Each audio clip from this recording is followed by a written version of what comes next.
오늘도 주님께서 주신 귀한 하루를 감사로 은혜로 살아가시는 여러분들 되시기를 축복합니다. 오늘은 다윗의 확신이라는 제목으로 말씀을 나누겠습니다. 오늘 시편은 다윗의 시편입니다. 탄식시로 불리는 시편인데요.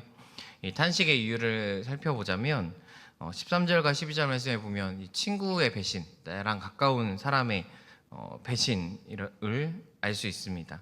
12절 말씀이 조금 독특한 표현이 있는데 풀어서 다시 한번 읽어드리면, 그가 차라리 원수였으면 내가 참았을 거다, 미워하는 자라면 내가 피했을 거다 라고 고백하고 있습니다. 그러니까 차라리 원수면 낫고 차라리 미워하는 자였으면 내가 어떻게 하겠는데, 나랑 가까웠던 사람이 나를 배신하고 나에게 힘을 주었던 사람이 지금 이제 등을 돌린 이런 상황, 어려움에 빠진 상황입니다. 가족이나 가까운 친구나 정말 내가 온 힘을 다해 섬겼던 사람들이 나를 등지게 되면 그 마음들이 참으로 어렵고 힘든 상황들이 벌어지게 되는데, 이때 다윗은 하나님께 기도하고 있습니다. 오늘은 5가지 다윗의 확신을 함께 나누고자 합니다. 먼저 첫 번째 확신은 구원의 확신입니다. 우리 16절 말씀 함께 읽겠습니다. 나는 하나님께 부르짖으리니 여호와께서 나를 구원하시리로다. 다윗은 아무리 어려운 상황 속에서도 하나님이 나를 구원하는 분이다 라고 믿고 기도하고 있습니다. 하나님에 대한 신명, 그러니까 하나님을 부르는 명칭이 2가지가 나오는데요. 첫 번째로 하나님을 하나님이라고 부르는데, 우리말로 하나님인 이 단어는 엘로힘, 전능하신 하나님께 내가 부르짖습니다. 그러니까 무엇이든 다 하실 수 있는 하나님께 기도하고 있습니다. 그런데 이 기도를 응답하시는 대상은 누구냐면 여호와, 언약의 하나님, 그러니까 신실하신 하나님, 약속을 다 지키시는 하나님이 나에게 응답하실 것이다 라는 확신을 가지고 기도하고 있는 것이죠.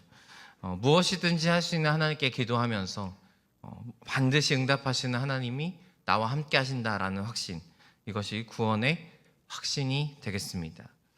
두 번째 확신은 들으심의 확신입니다. 우리 17절 말씀 같이 읽겠습니다.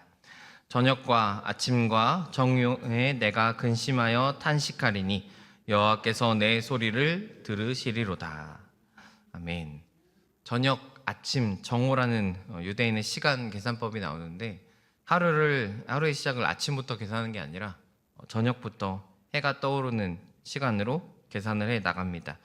그래서 유대인에게 하나님께서 이 세상을 창조한 이야기를 들려주시는 창세기를 볼 때 저녁이 되고 아침이 되니 라고 하나님께 설명하시죠.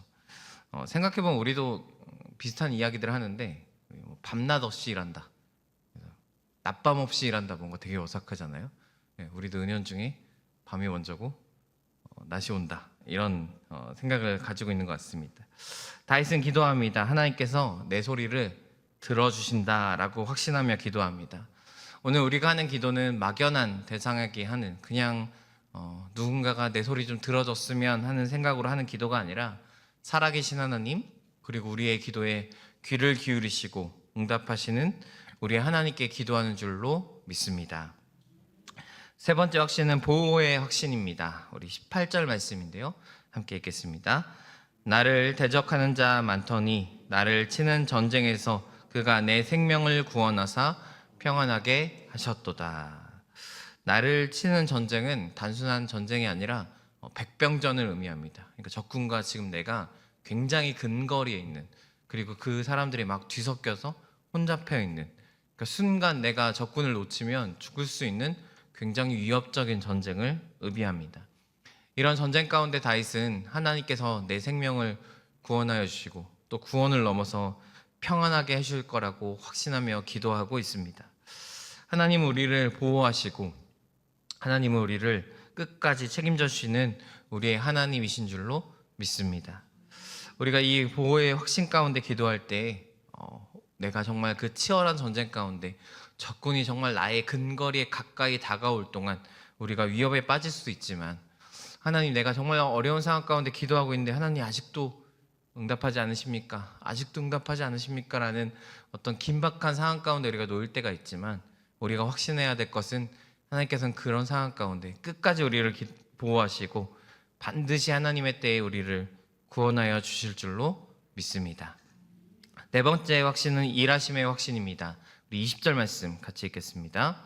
그의 손을 들어 자기와 화목한 자를 치고 그의 언약을 배반하였도다. 하나님께서는 나에게만 응답하시는 것이 아니라 하나님은 온 세계를 다스리시고 계십니다.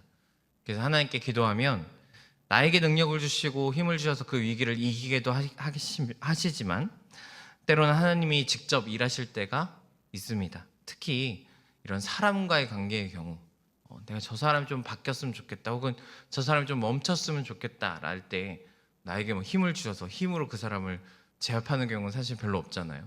하나님께서 저 사람의 마음을 바꾸시던지 아니면 혹은 악한 계획을 가진 사람을 무너뜨리시던지 이렇게 하나님이 일하시는데, 하나님이 손을 들어서 그 사람을 치신다라고 이야기하십니다. 여러분, 내가 치는 게 강력할까요? 하나님의 손이 치는 게 강력할까요? 하나님의 손이 훨씬 더 강력하겠죠. 우리가 기도할 때 그 하나님의 무서운 손이 우리의 원수들을, 나를 위협하는 자들을 치신다라고 이야기하십니다.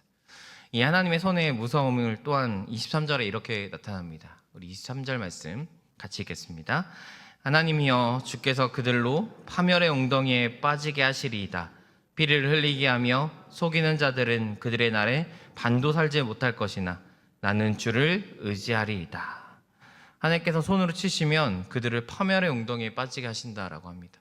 도저히 회복할 수 없는, 다시 일어설 수 없는 완전한 무너짐으로 이끄시고 그들의 원래 살 날에 반도 살지 못한다. 그들이 떵떵거리며 마치 오래 살 것 같지만 하나님께서 치시면 그마저도 다 무너진다라고 이야기하십니다. 이 손은 우리가 기도할 때 하나님께서 이 손을 움직여서 일하여 주실 줄로 믿습니다. 그런데 이 손이 양면성을 가지고 있어요. 죄인을 향해서는 심판의 손이었는데 의인을 향해서는 구원의 손이 됩니다. 우리 22절 말씀 마지막으로 함께 읽겠습니다. 내 짐을 여호와께 맡기라. 그가 너를 붙드시고 의인의 요동함을 영원히 허락하지 아니하시리로다. 죄인은 심판하시는 손이었는데 의인은 붙들어 주신다. 그가 너를 붙드신다라고 말씀하고 있습니다. 그것이 마지막 확신인 붙드심의 확신입니다.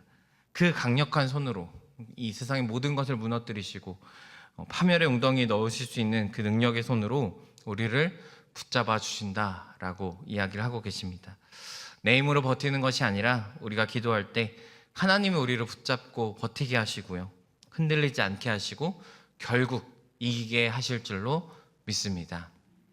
오늘 5가지 확신을 나눴습니다. 구원의 확신, 들으심의 확신, 보호의 확신, 일하심의 확신, 붙드심의 확신. 우리도 확신을 가지고 기도할 때 하나님의 일하심을 경험하고 은혜를 누리는 오늘이 되시기를 축복합니다. 기도하겠습니다.